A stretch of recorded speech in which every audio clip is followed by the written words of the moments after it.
Happy holidays and welcome to the Wellness Corner. Today's subject is on the importance of having faith during spiritual warfare. And as always, I will share my experience with you in hopes that they will assist you along your spiritual journey. During my awakening, I fell in love with a jinn. This jinn was introduced to me by a woman from Africa. This couple befriended me at a time where my life was an emotional wreck. I remember before meeting this couple, I had a lucid dream of being a crackhead, homeless, and prostituting in the streets. This dream came after being physically attacked while in the military, and I was dealing with a court-martial. This couple befriended me during my healing process. We all were in the military. As time unfolded, I became interested in her best friend as she introduced this jinn to me. She said he was a hoe. He also was going through a divorce, but that did not stop me because of how handsome he was. He was also very intelligent. He bragged on how he served in all 4 military branches, but when we met, he was a major in the Army serving as a reservist. He also bragged that he was once a police officer, which I thought was very heroic. We began a secret relationship because of our situation. I asked about his best friend if she would be upset with our union because at this time it's been a year and I felt deeply in love with him. He said it was okay, but once I told the best friend from Africa, she immediately stated that they made plans to be together. Then she became angry with me and felt like I betrayed her when I had no idea they were in a relationship. She then stopped talking to me and I felt so bad, but I could not help the way I felt and I could not walk away at that time. And that is how I got trapped in a third-party relationship. Then things turned for the worse. It began with me feeling very exhausted after having intercourse with him. I brushed it off as good sex. Then the psych attacks started. I experienced massive migraine attacks that kept me in the bed for days. I remember smelling electric wiring with each migraine attack. While time progressed, the Most High began to awaken me to the dangers in my life through the tarot community.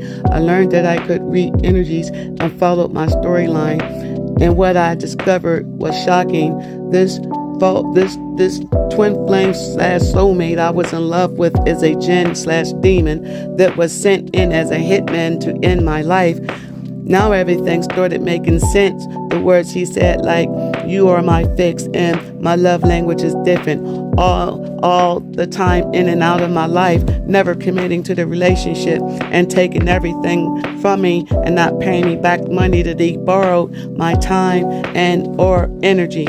I was petrified, so I began researching the dark arts to learn how to protect myself, but I still was very much in love, so I warned the jinn that his life was in danger because I thought, that we were in a twin flame relationship, and the warnings that the tarot card communities stated that the twin flame union was under attack by spell work, so I felt the need to warn him as well. But it all backfired, and he used this against me, calling me a witch and all the rest, and used my fear to execute a hit to end my life. So I hired a shaman. The shaman explained to me that the woman from Africa had him under a spell and wanted to end my life. He said that I was under spiritual warfare. He said to come to visit him to do a protection spell. He stated that she was a witch and that she was very jealous and envious of my life. The shaman said she did some graveyard magic to cause demons to harass me until my death. I was shocked. What the hell did I get myself into, and how do I get out of it? The shaman and I began working to build my confidence, and and my protection over myself. Then I got a call from the shaman one day stating that he must come to my home immediately. He told me not to worry. He arrived to my home with a friend, cleansed my home. He arrived to my home with a friend to help cleanse my home. The shaman said one of the spirits that he was monitoring got away and was around my house. He began the protection prayer. Then he pulled out this whistle. He told me to hold it while he prayed. At the end of the prayer, he told me to blow into the whistle. We walked around my house as he prayed. When we got downstairs to the game room, the shaman tried to catch the spirit, and it pulled him to the double glass doors where he braced himself from actually hitting the glass.